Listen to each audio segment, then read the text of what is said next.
Maybe. You see, Instagram, we gotta fix the YouTube. We gotta fix the angle too. They're all kind of really high. You could probably use one of these guys too. I think that's good. Maybe. Maybe. I can't angle Instagram slightly. Honestly, let's do this. Let's try your thing. Hey, your thing works. Crazy. Okay. Poor connection on Twitch again, but we'll figure. I'm going to take off my mask so that the deaf community can read my lips because I can't sign fast enough, and that's fine. Popcorn news. Hope everyone's been watching Falcon and Winter Soldier and now understand why I can't stand John Walker. Congrats. Welcome to the party. What else? Cam? She-Hulk started filming. She-Hulk started filming. Who do they cast for She-Hulk again? Ooh. I can't remember either. What else? Anything else? Isaac is ramping up training for Moon Knight? His training videos are something of like, I don't know, amazing. Duck, dive, slip, slide. He's gotta like run and throw moons at people. Flip, capoeira, random kick, crap. Go. Yeah. Flip, capoeira, kick, back handspring, and all this other crap. You guys don't even know, man. I'm such a huge Moon Knight fan, and I'm so excited that we're finally gonna get to see Moon Knight. Yeah, we're finally gonna get to see Moon Knight as a TV show. I'm so hyped about this. What's time for the comic book coming out? Yeah, the comic book comes out. What else? Any other pop culture news? Didn't they cancel something recently? Something canceled. That was a show. New Gods. Supposedly they canceled New Gods. They canceled New Gods. They canceled a couple movies that got canceled. Yeah, Mr. Miracle and Big Barda will not be realized. Man, I want casual fans to know who they are. What? I was too. I want everyone to know who Mr. Miracle and Big Barda are. One of Jack Kirby's masterpieces. That. And Tom King was helping with the script. Yeah, it's all around good, dude. Why did they do that? Any other comic news? Not off the top of my head. I can't think of anything. No pop culture news, movie news. Oh, people are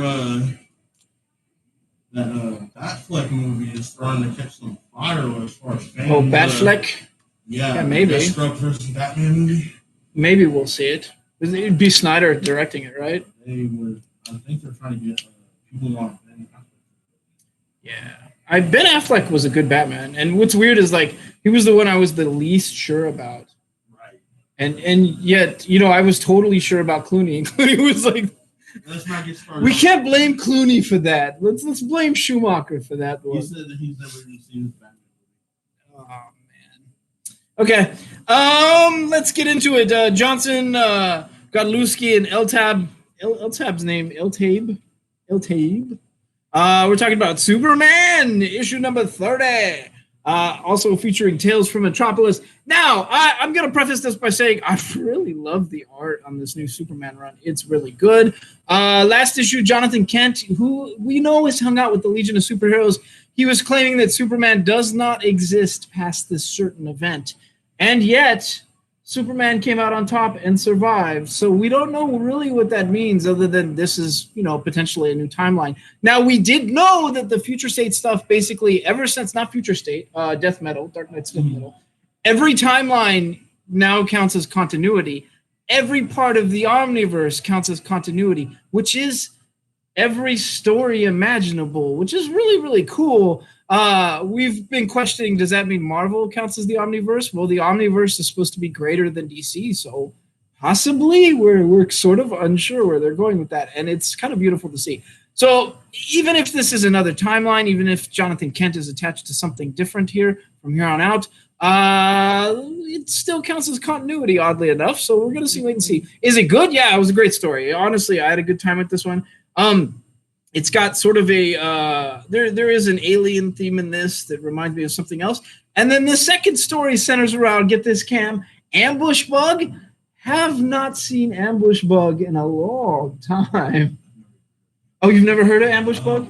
Ambush Bug is kind of a cool character, but there are times where Ambush Bug to me feels like knockoff Booster Gold and how zany he can be at times. Uh-huh. But I don't hate him. I don't hate him. Like I don't really like Booster Gold that much, but I don't hate Ambush Bug. The last I'm trying to think of the last major time I can remember seeing him. I saw him a lot in the DC Universe game, but beyond that, I can't really remember. Is it good? Yes, it's worth picking up. This Superman was honestly great.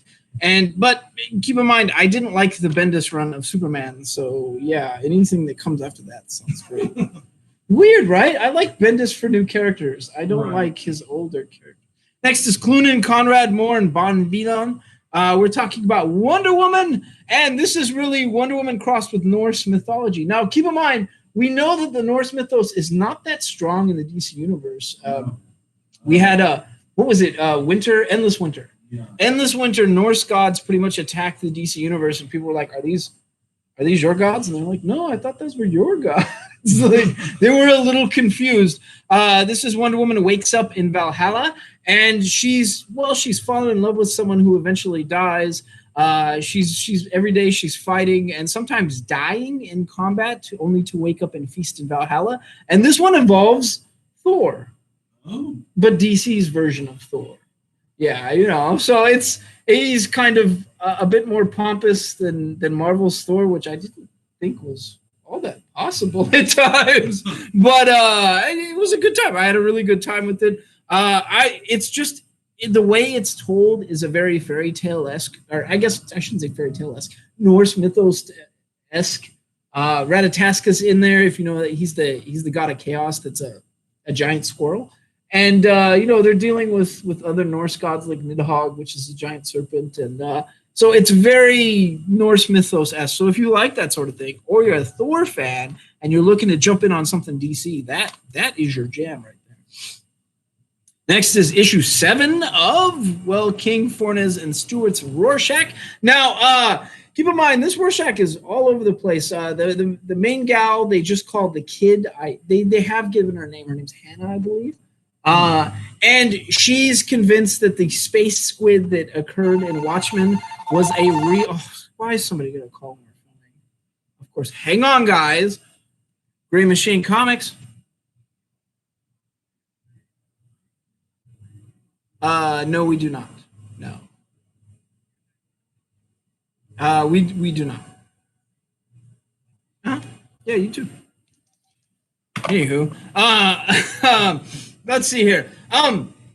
So in this one, she basically thinks that the space squid was a real entity, which some of that was eventually revealed through Rorschach's notes that it was fake.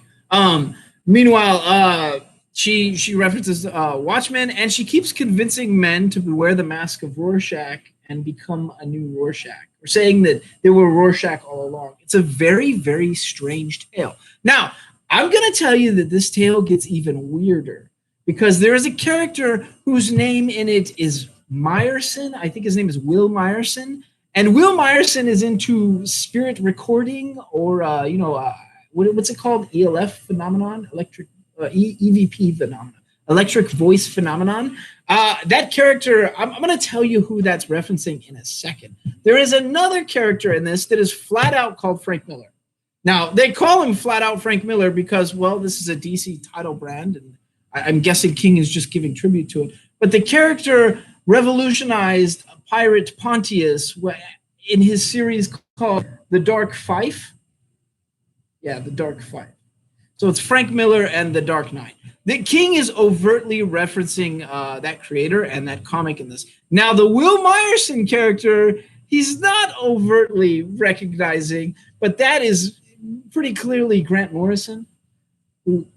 Grant Morrison. If you don't know, Grant Morrison thinks he's a wizard, or I shouldn't say think. Don't curse me, Grant Morrison. Let's just all say Grant Morrison is a wizard and let it go with that. But he's had a 30-year wizard war with a certain Watchmen creator by the name of Alan Moore, who also is a wizard. So So they're referencing Grant Morrison with a different name, I believe. And it's kind of interesting. It's really interesting. The weird stuff that goes on in Tom King's head. And this Rorschach is pretty much a good tribute to that. Do I like it? Yeah, I do. But I very clearly stated that I'm kind of a Tom King fanboy. Are there a lot of moving parts? Without a doubt. There is so much going on in the story. And, with Tom King, you're really not going to know what's happening until like the last couple issues. So there is still a lot to be swimming through here. She-Hulk, I believe, is Titania Maslany. Okay, cool. And hi, Lahaina. That sounds Yeah. So Rorschach, absolutely pick it up. If you're a Watchmen fan, you will love this. You will love it. If you're a Tom King fan, you will love it. If you don't like Tom King or Watchmen, it's not your jam. That's simple. Next is, we can finally talk about it. Batman Urban Legends, who this Saturday we will have the artist Hicham Habshi signing books. This copy, because he has done this cover, but he will be signing Batman Urban Legends. If you have the first one, bring it in too, and he will sign it for you. Now, let's discuss this wildness, because the last issue basically featured, Red Hood found a little boy. And the little boy was upset because his mom had overdosed on this new synthetic drug, which that hit home pretty hard for Red Hood because that's kind of the background he comes from. So he goes to find the boy's dad in the last issue. And lo and behold, the boy's dad is manufacturing the synthetic drug that put the boy's mom in a coma. And more importantly, here's the deal. If you're staring down the barrel held by Jason Todd and you happen to admit freely that you have drugged a small child to get him to stop whining, you're already dead. Those words, the second those words popped up in your head, even before they came out of your mouth, you're dead. And in the last issue, I hate to say it, it felt so good watching Jason Todd just shoot someone who was that awful. I honestly loved it. But again, huge Red Hood fan. Now there's a problem. The kid's mom is in a coma, and Jason Todd killed the kid's dad. And, he might need to step up here. And I want to know where they're going with this. This is a wild thing. And I hope it would be main continuity. So, well, I guess everything's main continuity. But I would hope that we would get to see how this story would play out in the long term, because it's interesting. And yes, you can tell from the cover there is a Red Hood and Batman fight. Those are always really good, in my opinion. There is also a Black Lightning story in this, and a Grifter story. And a Batgirl story as well. So there's all types of good. Is that Black Lightning story pertaining to what happened No, not yet. But it's probably leading up to it, is what I think. But is it good? Yes. This is outstanding. Honestly, great. The art is amazing. The storyline is great. Had a good time. But again, that first story just sells it for me. By the time I hit the last page of that last story, or the second to last page, I was blown away. It was amazing. So yeah. Next, we're going to talk about another book that's kind of blown me away. This is Tinian, March, and Prianto. This is Joker. Now, the last issue we found out that, James Gordon had been tasked by a bunch of rich members of Gotham to hunt down and kill the Joker. And, they know that the Joker is living, I think, is he in Europe or South America? I think he's in South America. He's taken over some crime lords like Fancy Mansion, and he's living down there. So they tasked James Gordon with it. Why did they task James Gordon, Commissioner Gordon, with killing the Joker? Even though he's been a police officer? He's got a lot of skin in this game. If you don't know, a book that absolutely darkened my soul as a kid, Batman book. Which one is it? Joker. Oh God, Killing Joke. Killing Joke blackened my soul as a kid, and that's the reason why, because of what the Joker did to Barbara Gordon in that story, and through proxy Commissioner Gordon. So these rich folk from Gotham have reached out to him to kill the Joker. So he's going to hunt him down and try and kill him. Now, there's a lot of stuff in play. Tinian the Fourth is doing a lot. There is a first appearance of somebody replacing another character that died in the last issue. I'm not going to spoil that beyond saying what I said right there. On top of that, come on, guys, let's figure this out. Rich members of Gotham task Commissioner Gordon out to kill the Joker. Who is that? Court of Owls. Court of Owls, of course. Of course it's Court of Owls. Nobody should have been surprised. I guessed that last issue, last review. So don't skip this issue. It's really, really, really good. But again, I kind of really dug the Titty and the Force stuff with Batman. Like he's going in weird, fun directions, and I'm having a good time with it. We will have it on our shelf. Don't skip it. Next is Taylor, Kubert, and Anderson. This is Batman the Detective 1 of 6. When I do that sound, you can tell, especially about a Batman book, I didn't bother with it. Kubert's art it's old school, so if you like Kubert, I mean, for Christ's sake, the guy runs an art school. He's amazing. So if you like Kubert, you'll probably have a good time with this. The story to me was where it fell down, and I know Taylor is much loved. It centers around, folks dressed like white versions of Batman, all white suit, are doing negative things to the former people that Batman has saved. So he's got to step in there. That's just the bare minimum. It's hard to talk about a first book without spoiling a lot of stuff. There is a lot of stuff in play, to include Batman in the Nightmare outfit. It just wasn't my favorite Batman story. It felt a little bit rough at times. I don't know. Pick it up, thumb through it, see what you think. But I'm going to say wait another issue before you put a verdict down and flat out sub to it. It's okay. Oh, look at the back, the Kubert School. Next is Tomasi, Rayner, and Guerrero, and we're talking about Challenge of the Super Sons. The boys are back in time! Now, we've seen the Super Sons in the last run go all around space and see just about everything under the sun. Now, since then, the Super Sons have both grown quite a bit and changed quite a bit. Right. But this takes place sort of in the past, which makes sense because we're telling a time travel story. And essentially, the boys have been tasked with rescuing some certain heroes whose symbols they see on a scroll. That's the premise of it. That's all you need to know. There's a lot more to it, but that's the excuse for what we're getting. What do we really get? We get another Super Sons adventure that feels an awful lot like the last one we saw, and it's just fun. It's just fun. I was super into it. I wasn't bored. The art is great, but I think it's the same art from the last Super Sons run. If it's not, the artist has definitely done their homework because it looks very similar. It's fun. There were really no surprises, but it's a good time. You're going to have to read it and find out. If you're a Super Sons fan, you will love it. Next is Cohen, Brazella, and Riesco, and we're talking about Batman in the Scooby-Doo miniseries. Now, okay, I have a sweet spot for Scooby-Doo. I kind of grew up with those cartoons, and I can still hear the theme song in my head.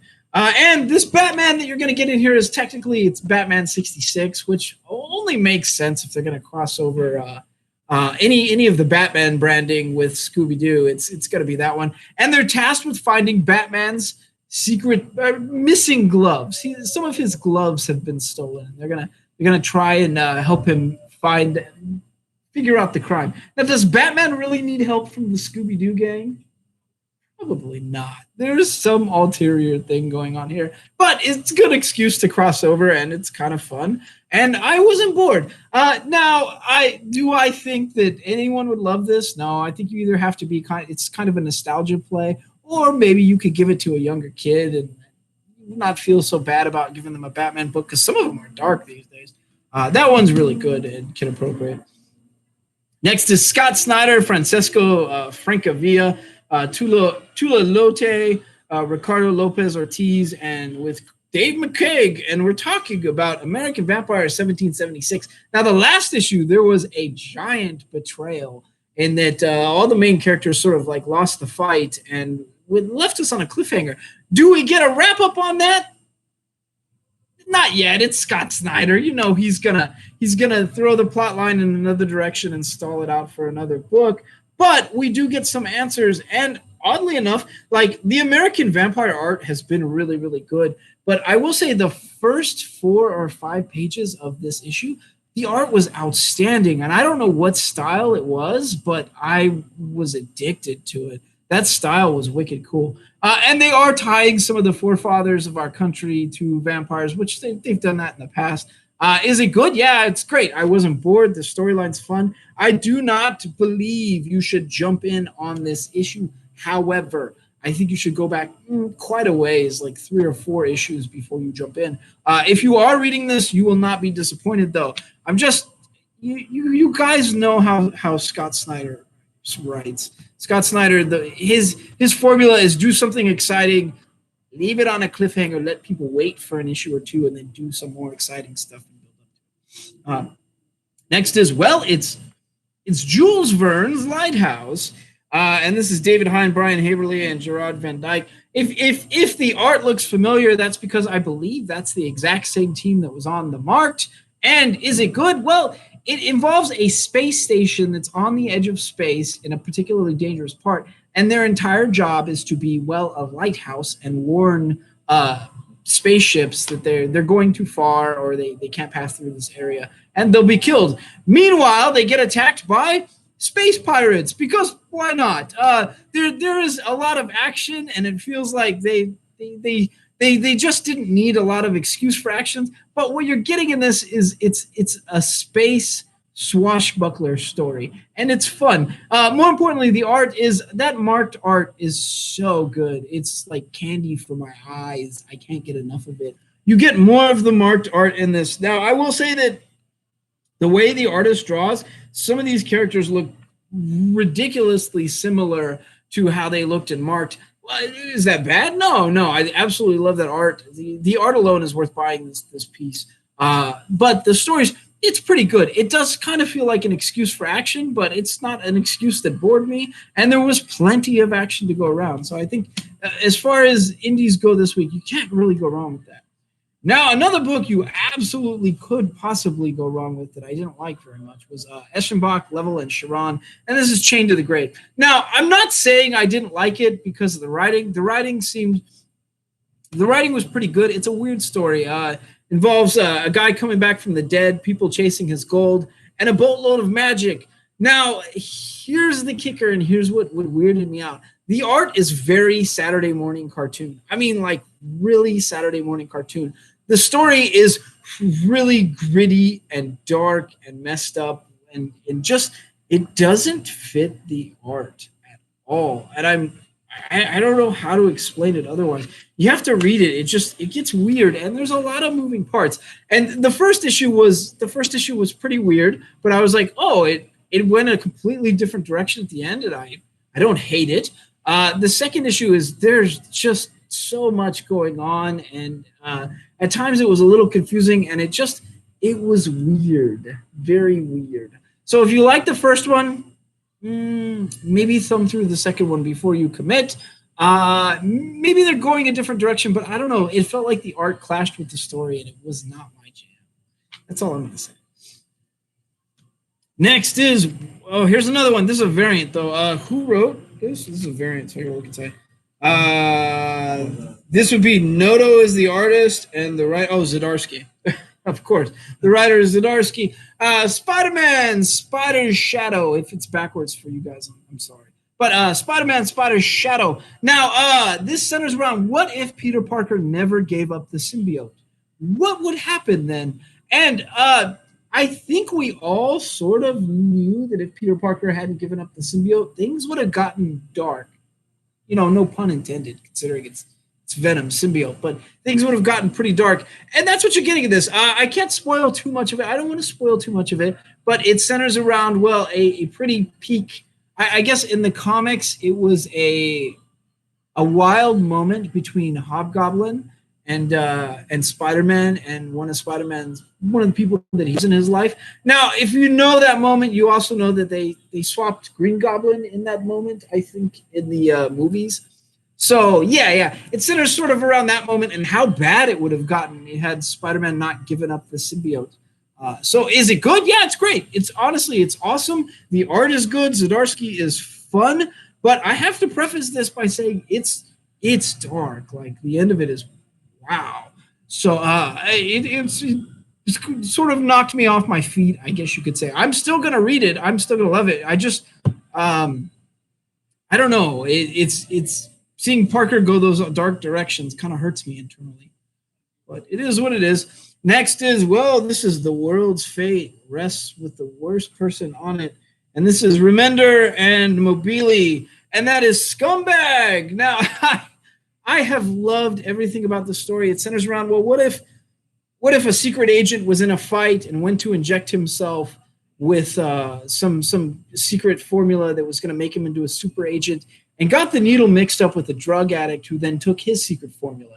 And we've been bouncing around ever since then. The scumbag has also betrayed the team rescuing mankind and started siding with the terrorists and gone all over the place to include now outer space. It sounds weird, and yeah, there's a lot of moving parts, but this is how you do it because the story's fun. But I will say that if you don't like politics in your comics, which is strange and doesn't make sense to me, and we'll touch on that later. If you don't like politics in your comics, this ain't it, because they very overtly make fun of politics, like just in your face. Everything, it doesn't matter if it's left, if it's right, they're going to make fun of all of it, which to my centrist heart feels good. So I have a really good time with Scumbag, but again, I do have to preface this and say that if you are bothered by sensitive subjects or you are bothered by politics and comics, skip it. But the art is amazing and the storyline is really fun. And the back always features Scumbag in the James Bond pose, which I just can't get enough. Next is Darkhawk, Heart of the Hawk, and this is several writers and several artists. Now, you're getting 3 stories in here. Are they good? Yeah, they're okay. The art feels like a throwback to sort of the 90s. And Darkhawk is never a character I've really cared about. Does anyone here care about Darkhawk? I like the concept as a kid. You like the concept as a kid? See, here's my thing. Darkhawk always, to me, felt like it came out of the Silverhawks cartoon back in the day. The look of the hawk and stuff. And maybe I've got it backwards. Like maybe Darkhawk was first, because I don't know when Darkhawk came around. But I've never really bought it. Do you like Darkhawk, Ken? Haven't read many Darkhawks. Me neither. And I will say, if you're on the fence about Darkhawk, this is probably not going to win you over. It didn't win me over. The art is good. The art is good, but again, it's sort of a throwback to the 90s style. Trust me, it's definitely a throwback to the 90s style. His suit has more sharp points on it than Spawn at times. Is it good? Yeah, it's good. The stories they were okay. I wasn't bored with them. I had a good time with them. But you do get to the last page, and they tell us that there's more Darkhawk soaring again later this year. So we'll have to wait and see. But this itself is just a one-shot, and we will have it on our shelves. If you're a Darkhawk fan, if you are, come introduce yourself to me, because I didn't know any of you existed. It's like, that's as rare as Captain Britain fans. Like, you guys, man, all 2 of you. Next, and we're going to talk about politics and comics. This is Julio Anta, Anna Weisick, Brian Valenza, Hassan Otismain Aloha, and this is Home. Now, Home is a very interesting premise, and, it centers around America's follies as of recent times involving the border and separating parents from their kids and their loved ones. And doing it in cages, and it covers it. It doesn't pull any punches here. This is the opening is very dark and shocking and saddening. It does break my heart that my country's done this. Now, the storyline does go a different direction, and it's definitely a work of fiction, but it's using a grim backdrop of something that's very much part of our times these days, and a touchy topic for a lot of people. Now, if you are one of these people, I don't want to call you names, but if you're one of these people that seems to think that politics don't belong in comics, I'm going to ask you what comics you've ever read. Because politics goes back in comics so friggin' far. There's Black Panther. There is Captain America. There is Superman Smashes the Klan, which that was in, I think, the 40s. And that was a very political event. And there is just flat out comic characters fighting Nazis in the 30s. So 30s and 40s. So if you are thinking that politics doesn't have a place in comics, I'm again going to have to ask what comics you've read, because I think it's always been there. It's always been there. Is this good? Yeah, it's good. It's good. But I promise you that if you love America, you love your country, this will probably rip your heart out in some parts. And it's kind of a topic that we need to discuss. Now, this does get a bit superhero-y at the end, and it's fun, and I want to know where it's going. But it's painful. It's painful. So if that's not your jam and you don't like politics and comics, come get other stuff. Yeah, that's all I'm going to say. Next is Hama, Wagner, and Manon, and we're talking about Iron Man, Heart of the Dragon. Now, this has been a wild ride that I've actually really loved. And keep in mind, I've always said that I really love the look of did I say Iron Man? I meant Iron Fist. I'm tired. I've always really loved the look of Iron Fist. I love the way the guy looks. I've never really bonded with an Iron Fist, say for, I think, the Immortal Iron Fist, which was it Immortal? The one with the guns. I like that. Yeah, that was a dope one. Yeah, that was a good one. So this one centers around Danny Rand's Iron Fist. He's running around the 7 layers of circles of heaven, and he's trying to save dragons from getting their hearts ripped out. Now, it's fun, yes, but he's running around with Luke Cage and Okoye, and I'm trying to think of what's the little guy's name? It's going to drive me nuts. Oh man, it's gonna make me crazy.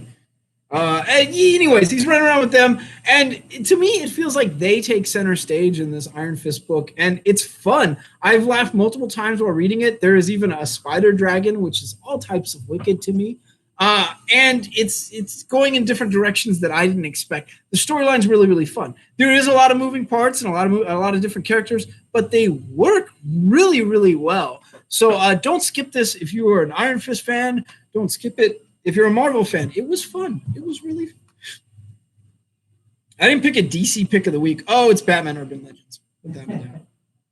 Next is Thor and Loki. This is Tamaki Gurihiru, and we're talking about Double Trouble. Now, the art you're getting in this, the art does kind of feel like a Saturday morning cartoon, but the writing keeps in theme with that and is fun and whimsical and funny with a bunch of funny quips, and I'm not bored with it. It fits, as opposed to the other book that had some dark writing with some cartoony art. This is quite the opposite. The art very much fits the story. The story is fun, and Loki, a lot of times, like, Thor is accusing things of him, incidents of them being his fault, and Loki's like, I will not admit that, but this definitely does suck.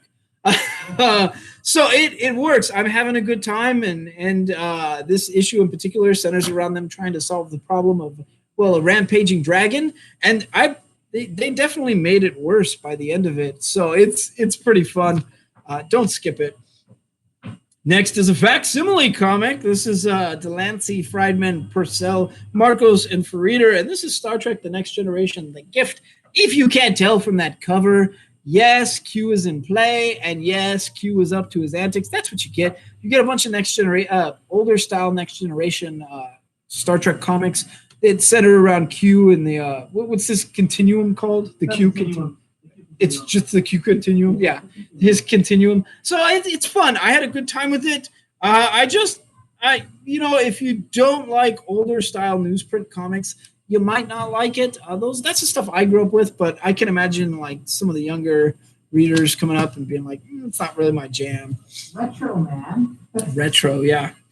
This poor copy of a book got destroyed on shipping. Sad face. This is Busek, Dewey, and Scharf and Farrell. And this is Namor. And it's centered around, Namor being the OG King in Black. And this was part of his origin story, which involved the Dark Tide, which are the sinister Atlanteans that are just warped by dark magic and being in the deep. And that's what you get.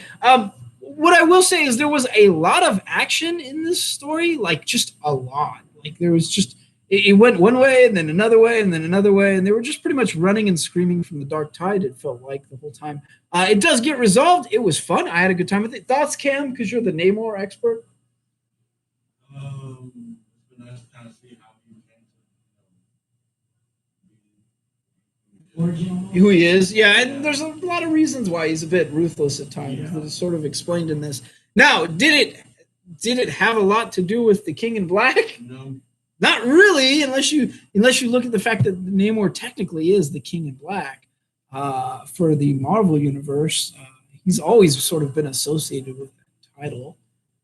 But it's yeah. So it's good, and it's a good wrap up. It didn't feel like a necessary story to tell with the event. Just my take on it. Next is Slot, Carlos, and Albertov, and we're talking about the world's greatest comic magazine, Fantastic Four. Now it's been a minute since we've seen the family, hasn't it? When was the last Fantastic Four comic? We haven't seen them in it. It feels like it's been months, dude. So what's going on old Yancey Street? Well, if you can't tell from the cover, Thing has been infected by Null, and so is Johnny Storm. We saw that in King in Black, but it's just weird timing because King in Black is over. And now we're revisiting these side stories. So is it good? Yeah, it's good. I had a good time with it. But I've really liked this Dan Slott Fantastic Four run. No, let me scratch that. I liked the beginning of the Dan Slott Fantastic Four run. Then it lulled for about 6 issues. It felt like 6 months it lulled. Yeah. And then it just returned to form. So I've loved most of the Dan Slott run, and it's still continuing the trend. Do they say Yancey Street 3 or 4 times in this issue?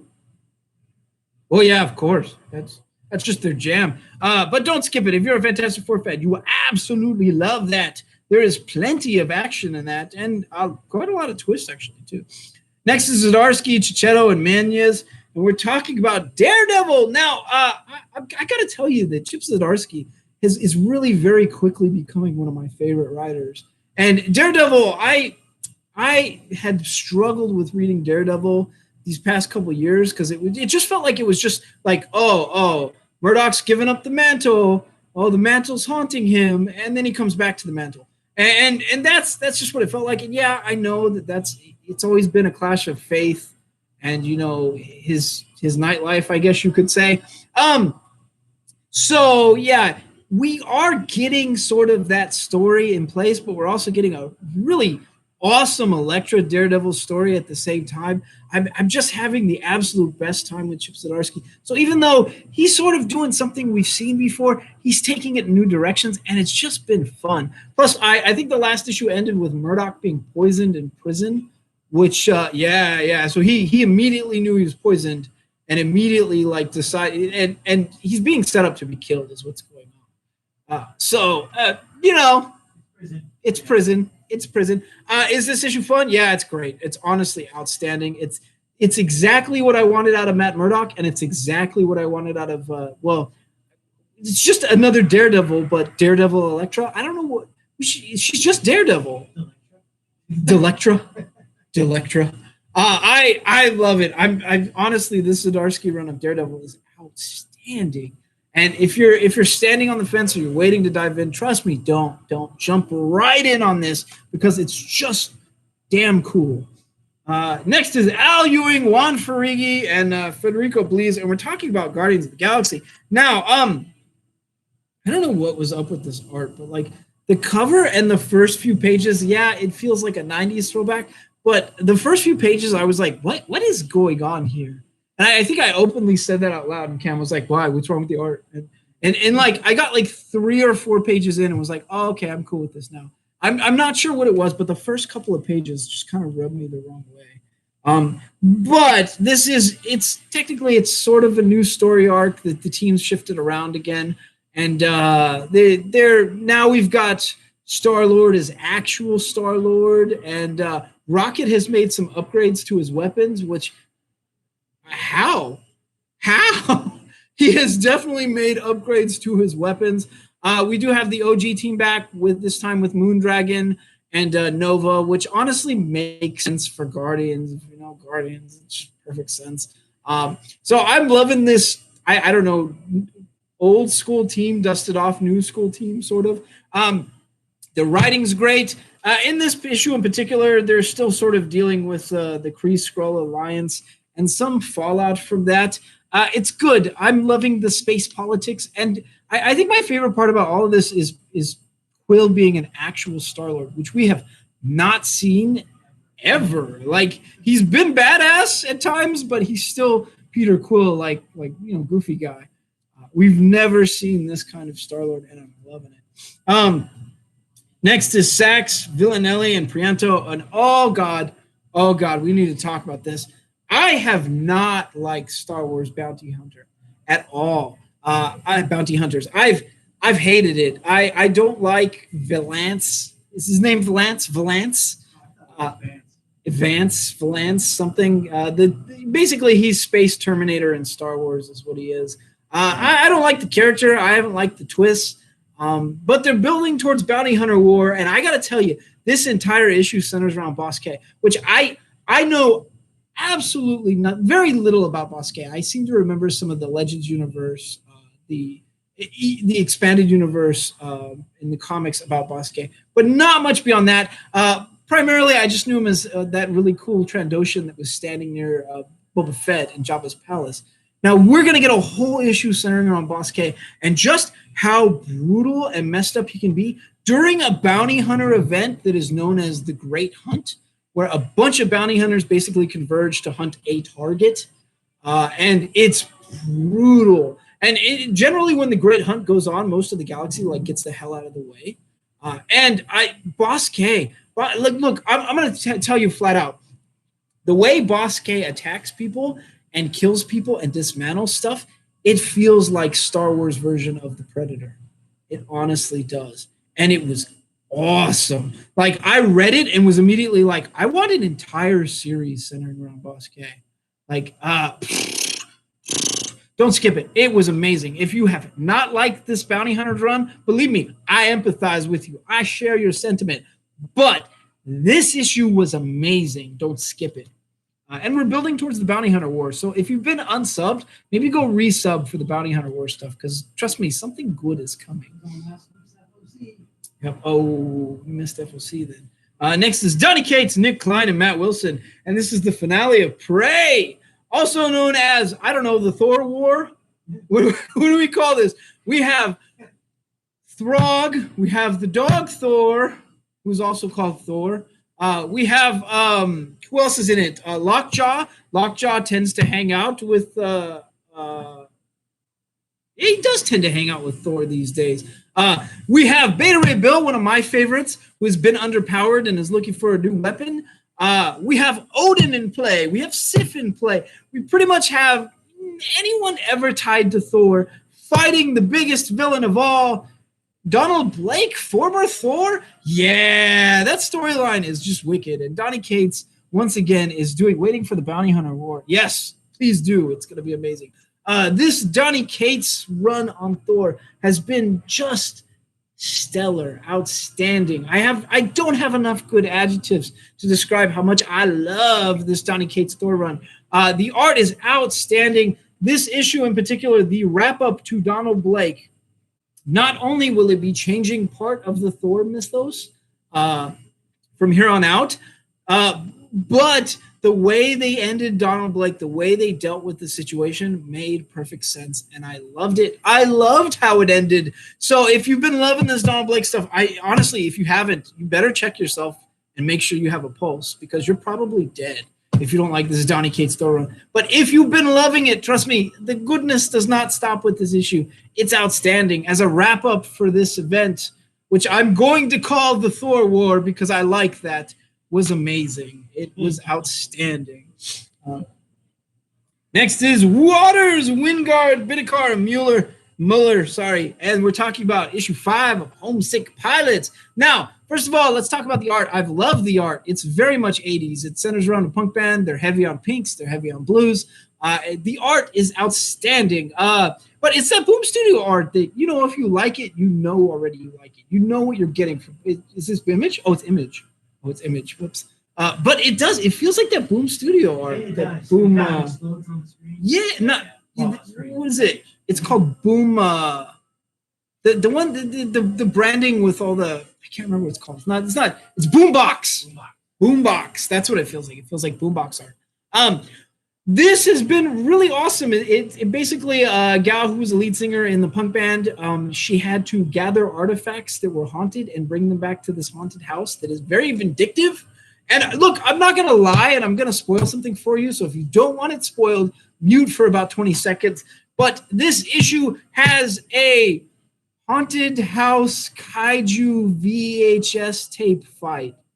If that sounds weird and like your jab, I swear to God, it worked. It's the weirdest thing I've ever seen in comics, but it worked. I had a good time, and the story's not over yet. I thought maybe this would be the wrap up.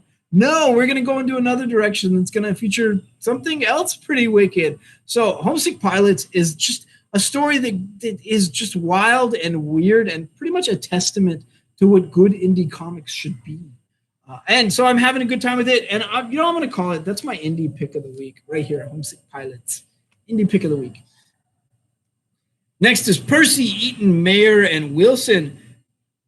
And you know what? Yeah. I'm going to call this my Marvel pick of the week. And that is Wolverine. So there is a lot of reasons why this issue is my pick of the week. One, Wolverine is dealing with the Vampire Nation, which we found out last issue was hiding out in Chernobyl. Makes sense. That's a perfect place for them to hang out. People will leave them alone there. They'll get some space. But basically, they're trying to do what Krakoa did for the mutants, but they're trying to do it for vampires. In order to do that and to be able to like rise as a nation and as a whole, they're going to need a new power set, a little bit more immortality. They're going to need someone's blood who heals well. Now, we've seen Wolverine tangle with vampires before. We've seen him actually lose with vampires and become one of them. So this is a touchy subject for him. And if you can't tell from the cover, Omega Red's in play. Yeah, okay. He's sort of welcome in Krakoa right now, but we all know that's not going to last. There is a lot to unpack. Now, there is a group in the Marvel Universe called the Night Guard. The Night Guard. Now, if you don't know them and you haven't seen them in a while, I can't blame you. I seem to remember seeing them in Blade comics a while ago and maybe a couple of Avengers comics, but not much. They're basically medieval knights that look sort of like Templars that fight vampires. That's what they do. And some of their order might have been infiltrated in the worst of ways, which was all types of cool to see in this issue. So that alone is worth not skipping. The storyline's fun. You've got Wolverine and Beast sort of at odds with what to do in this situation, and Wolverine sort of at times treading lightly and at times going completely scorched earth on vampires. It's fun. It's everything I want out of a Wolverine comic. Was not bored. The action was perfect. The writing was perfect. The art was perfect. Nothing to complain about here. And, it kind of makes sense to me. Like, if Krakoa can do for the mutants, if they can become an autonomous nation and get mankind to admit that, the vampires are like, why not us? Why not? And it fits. It makes perfect sense. I could see that happening in the Marvel Universe. So Wolverine, Marvel pick of the week. Don't skip it. Next is another book that is near and dear to my heart, and this is Stan Sakai and Hi-Fi. I forgot Hi-Fi is working on this with him, I think doing the coloring. And this is Usagi Yojimbo, but this actually centers around Usagi dealing with what are they called? The Tengu, which are like Japanese goblins and trolls, I believe it is. Yeah, it's tied to mythology. But one in particular that involves him, basically Usagi lost a duel to him like years upon years ago and was promised his hand. And now he's helping him because he learned some sword styles from him and he respects him. So Usagi's helping him out and trying to unite the Tengu clans against another Tengu clan. So it's just a good excuse for a lot of like excitement and action in the Usagi mythos. And I'm having really good time with it. Not enough people are reading Usagi, but I gotta tell you, these colorized Usagi comics and Stan Sakai's new run is just outstanding. And so don't skip it. Jump on board. And should you jump in with it? Honestly, so here's the thing. I don't think you should jump in on the wrap-up of a saga, which is what's happening with this Usagi. This is the wrap-up of an ongoing event that had happened. But what I will tell you is that with Usagi, you can almost jump in anywhere. And as long as you know that he's a Ronin roaming the Japanese wilderness, employing his services, you won't be disappointed. All you have to know is he's badass with a sword, full stop. Next is Rhonda Pattinson and Jodie Nishijima, and this is Jenica 2. Now, the last Jenica run, or maybe it was this Jenica run, but a couple issues ago, it centered around Mutanimals sort of dealing with a drug that was kind of supercharging some of the mutants' power sets.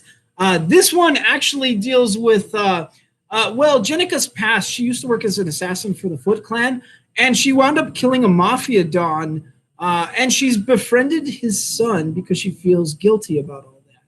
So, yeah, and that has some implications. And you know, when the Mutanimals detonated their bomb and turned like a bunch of humans in New York into mutants, they didn't just turn good people into mutants, too. They also turned bad people into mutants. So I'm going to tell you flat out, you're going to see mutant gangsters, including one that's a bulldog, which looks like my dog. I loved it. I loved it. And this Jenica run started off a bit. It felt a bit limp-wristed. I was like, it's okay. It's not the best, but it's okay.